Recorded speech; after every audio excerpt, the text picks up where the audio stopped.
Time to take a look now at the volleyball season. We're going to start in North Dakota, where Century had one of the most dominant seasons ever with a 41-2 record, while Shanley went 31-5 on their way to a runner-up finish at state. This season, however, seems to be a little bit more wide open, not only in the West, but across the state. Let's look now at some of the other contenders, like Fargo-Davies, who are coming off a 32-5 season and a third-place finish at last year's state tournament. I would say the expectations remain the same. I mean, I don't think I ever come into a season and say, hey, we're gonna be 15-5 this season, or we're gonna be 20-0 like we were last season. I mean, there's never something that I'm gonna put this out there. I mean, the expectation, that we talk to the girls is you're gonna work hard, you're gonna communicate, and you're gonna be a team player. And those are the things that I think you need to have every season in order to be successful.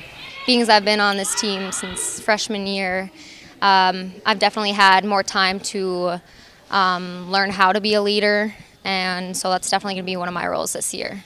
I think our defense and our ball control is really good. I think the offense is going to take a while just because we're coming off of a new setter and she's a younger setter, but I think everything else will be on point.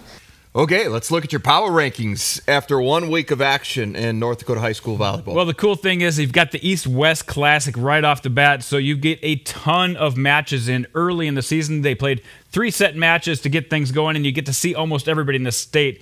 And so a lot of records early on. Century, they've got a tight group of seniors. They do have Reagan Dennis back. Lost one early, but a 7-1 start shows that they are the favorites in the state. Shanley, on the other hand, lost a couple already, but I still think they're one of the top teams in the state with Emily Dietz and Kylie Canwitcher, both big presences on the front line. And then West Fargo Cheyenne, maybe the surprise team early on. Coach Leah Newton has really brought this team together in a young varsity career for most of these players, but I think they're a contender this year. They showed what they could do on Tuesday night with a big win over Shanley. And then number 4, Kara Hausler, has a young group of demons, but they showed well at the East-West Classic and belong in the top 5. And then Davies right now at number 5. You heard from them earlier that they need to work on a few things, but they've got some senior leaders on this team.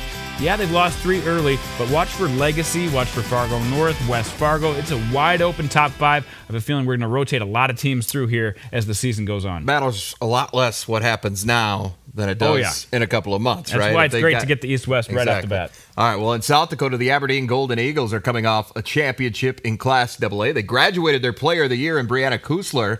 A couple of new serious title contenders have emerged. The likes of Harrisburg and Roosevelt figure to be in the mix. This year we have a really unique group of seniors, seniors that have been kind of playing together since they were young. They show great leadership skills.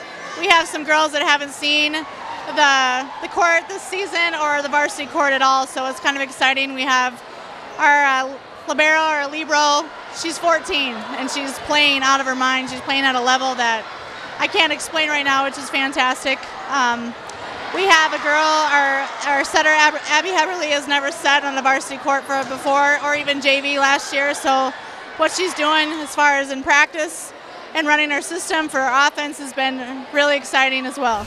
Last year we knew we'd be pretty good. We just didn't realize we would sweep through the season. We kind of ran out of gas come the state tournament. So this year they're a year older, a year more mature, both physically and emotionally, and they're driven and focused. They've got one goal in mind, that's getting us back to Brookings. Expectations have always been kind of high for us, even coming into last year. And I think this year we have more to prove again, We are super determined. We come into practice and we work very hard, like every second of practice, because we want to get to the state championship. And we want to win, of course, but I guess that's everyone's goal.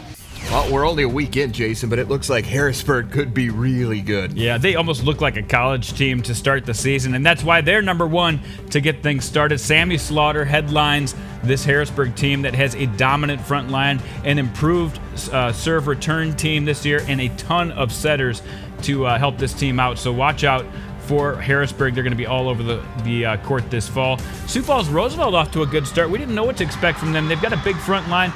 Riley Boyd and Michaela aren't both going to be adding a lot of kills and blocks up front, but the talented freshman Tatum Koima, just a freshman libero defensive specialist, has been awesome to start this year, so they look like they can maybe take that step up along with her.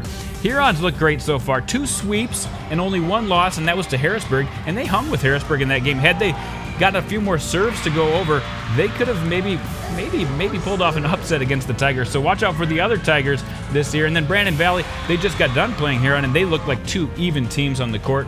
Brandon Valley, a runner-up at state last year. I think they'll be in the mix this year for sure. And then Rapid City Stevens, maybe the most surprising start, getting a nice early season win against the defending champions in Aberdeen Central. So they're another team to watch for. But again, this top 5 is going to rotate throughout the year. So a lot of different teams to watch. Aberdeen Central is definitely one of them with Peyton Burkhardt and a couple other specialists, Carly Gardner and, of course, Haley Mork, all return to try to defend that championship.